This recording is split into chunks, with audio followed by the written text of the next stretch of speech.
Hello there, wrestling fans! Welcome to another episode of the internationally known Dudes at Ringside podcast. I'm your host, Joe the Panther, the third. And man, wow, what an awesome time to be at the podcast game right now. This episode is definitely a shout out to Maya Friday, my former guest. Awesome, you have to check her out. Mia, thank you, girl. Keep being awesome. Always remember, smiling can light the world up because that's what she does. So my guest today was sent to me by her. Tommy, what is up, my friend? How are you doing today? I am doing all right.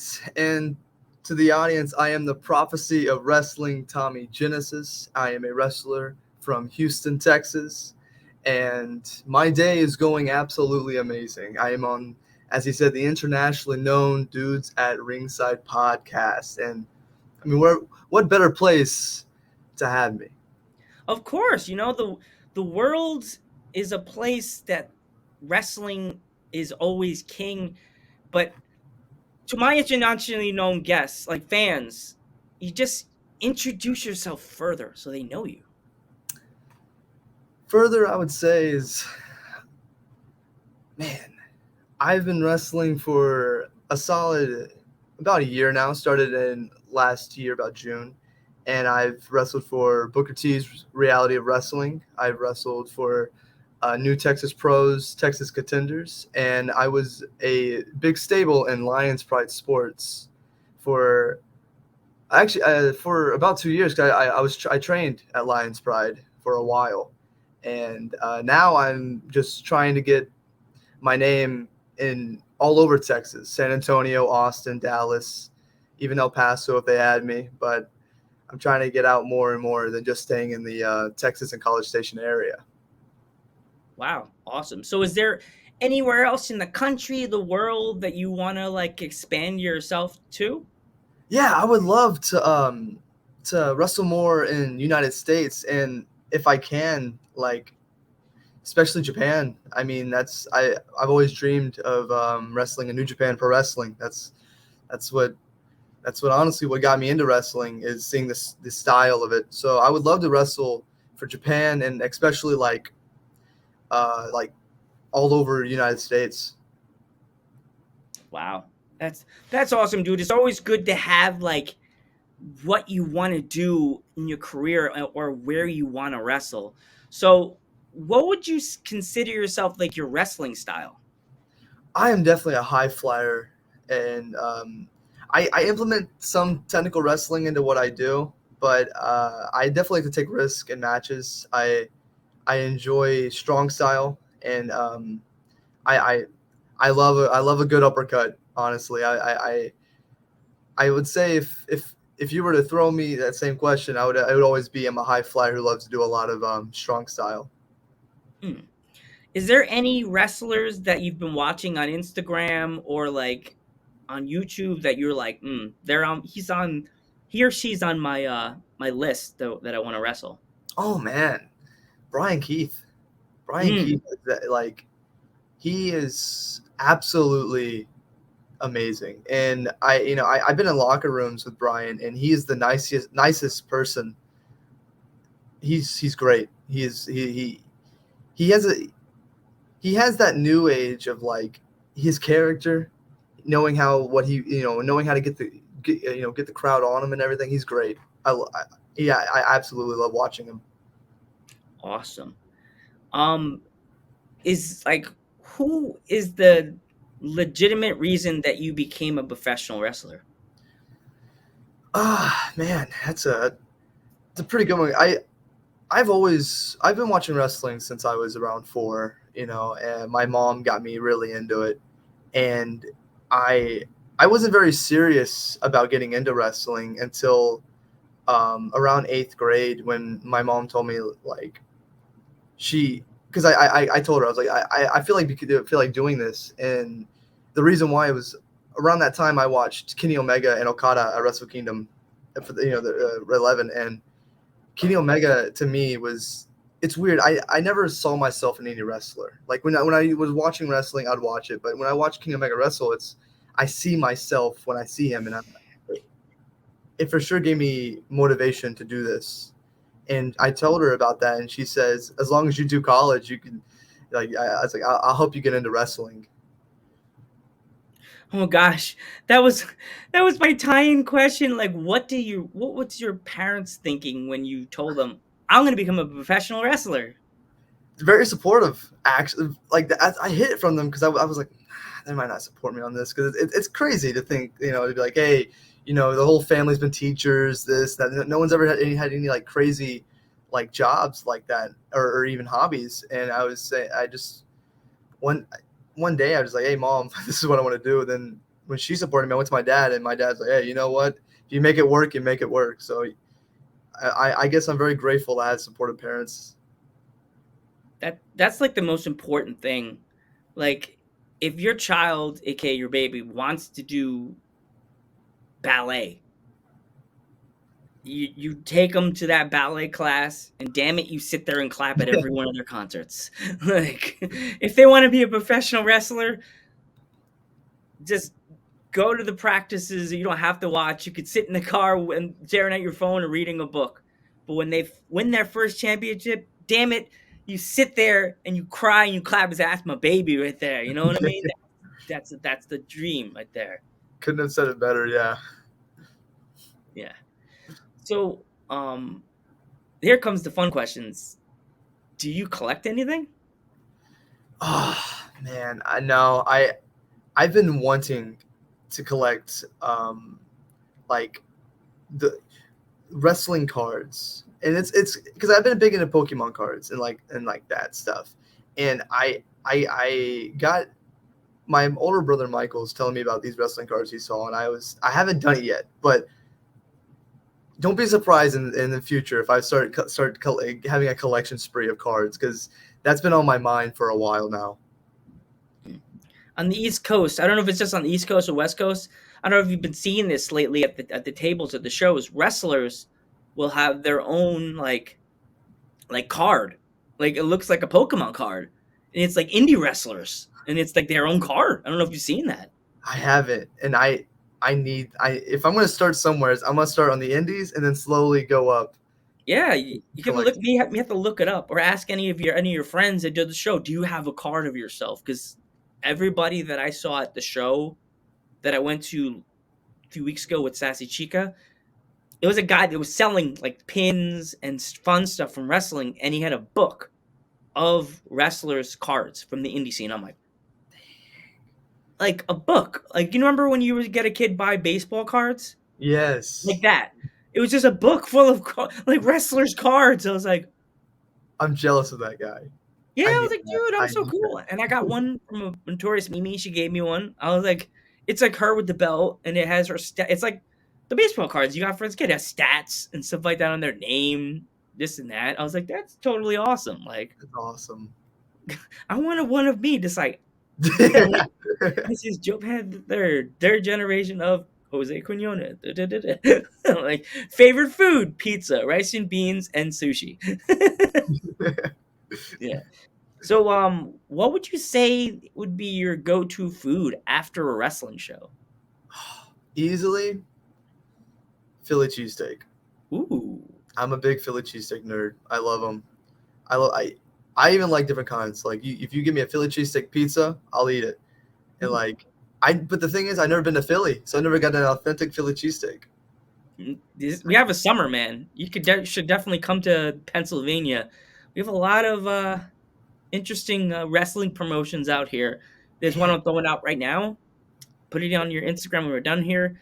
PPW. They are PPW. all PPW. They run out of oh gosh. Well, at the end of the interview, I'm gonna remember now. I can't remember the area now, but Slatington, Pennsylvania. They run out of Slatington, and man, they have some wrestlers that are in that roster that are like they were on Dark like twice already. Okay. Okay. Yeah, once or twice, and actually some of them have been on WWE. Um, Danny Moe, Danny Danny Moe and her husband. They both been on there. This is, oh my gosh, there's so many wrestlers. And hey, if you come to PA, bring me with you, and we can all hang out and eat Philly cheesesteak and Oh, hang out. jeez. And yeah, I that's if it's in the since it is the summertime, that I'm putting that on my bucket list. I would definitely put that Yeah, on my bucket list. yeah. So, do you watch what kind of series are you watching on Netflix or Hulu? Man, funny enough, I've been getting like into The Office. I I haven't I haven't ever got to watch. I've been big into sitcoms like that '70s show, Malcolm in the Middle, stuff like that. And I remember my coach back in Lions Pride. He told me about The Office, so I started watching it, and which is on Peacock, and it's I like it a lot. But I've heard people who have had there's it's half and half. There's some people who like The Office, some people who don't like The Office. Mm. I know people that I was during the pandemic. I wasn't working for a while, so my mom's like, "What do you want to watch?" I'm like, "I don't know." So she's flipping through, and I saw The Office. Said, "You know what? I've never watched The Office." She's like, "Really?" And we watched the entire, not in one day. Like, watched episode, watched 2 episodes, stop. Then we watched more, and I was sad because at the end you're like, "Is it? It's over? What the heck?" It Because it's a good show. At least I think. I really was enjoyed it. really good. I enjoyed it. Um, if you also need to watch Parks and Recreation, that's another NBC project. Um, that was the one that was on NBC. Parks. It has what's her name that was on SNL, the blonde, the short blonde hair. Ooh. I can't think of her name. It's gonna Tina Fey's friend. That's how I know her. That's Tina Fey's friend. I can't think of it. I know I can see her face. I just can't think of the name. Yeah, me too. Uh, so I'm trying to think. If you ever created yourself as a video game character, would you make yourself a heel or face? Oh, easily heal. Easily heal. Mm. I I love the ideas of heels losing to faces, but my favorite thing is when the heel gives the face such a great reason to beat them. And like I I I just like like a snobby heel that like the whole crowd hates him. And like Jay White, for example, I love Jay White. He's one of my favorite wrestlers, and it's because he gives you every reason not to like him. And so when he loses, it's like, yeah, he deserved that. He deserved that loss. That's why I just love. I would love to be a heel if I was going to throw myself in parade. If you can go back in time and pick any of those legendary managers, who would you bring back to now as your manager on the indie scene to blow everybody's mind, Oh, and why? that's a good one. You know what? Paul Bear. Ooh, I that's a would do Paul different one. Bear. So Mr. Percy Pringle. Interesting. Yeah. Because no remember when one. he was Percy Pringle, he had won so many. His people, like clients, won so many titles. Like he had like that blonde hair and the. Did you ever see him before he became like the dark and creepy Paul Bearer? Like, I haven't. oh, you have to go on YouTube and watch it. Percy Pringle. Oh my Percy gosh, Pringle. you would never see Paul Bearer the same ever again. Ever again, you Paul Tom. Yeah, never. I'm like, I watched the thing about it because he was like, "Well, when you come to WWE, you have to change your image," and they're like, "What?" And he's like, blonde hair, like that black hair he had. He had this blonde, like surfer blonde hair with this sparkly jackets and the I white can't. shirt, the tie. I can't imagine that. Like in my head, Yeah, it's like I refuse to think of him with blonde, long hair. yeah. It was like the same length he had in WWE, but he was blonde. It was like blonde, yellow blonde hair. Yeah, you're gonna have to look this up. Percy Pringle. Okay, okay, I'll remember Percy that. Pringle. I think that's his real name, Percy Pringle. I could be wrong, but I thought it was Percy Pringle. Oh, jeez, Percy Pringle. What is like your go-to like cheat food after having like a big workout in between workouts? Ooh, man. I'd probably say some type of fried chicken. Some type. Ooh, Like recently, it's been Cane's, but ooh, explain. Ooh, if our fans are not familiar with the Texas like food, what is that? Cane's is well, honestly, Cane's is like if you were going to go to Cane's And if you were expecting it to be great, I would say their tenders are a solid 7. The sauce is what makes everything. The secret cane sauce is what will make the whole meal, because you can dip your Texas toast into it, which is just buttered toast, and you can dip, of course, your fries and your tenders into it. But it makes everything better. So you don't go to Cane's for like the fries and the chicken. You go for the sauce, to be honest. Awesome.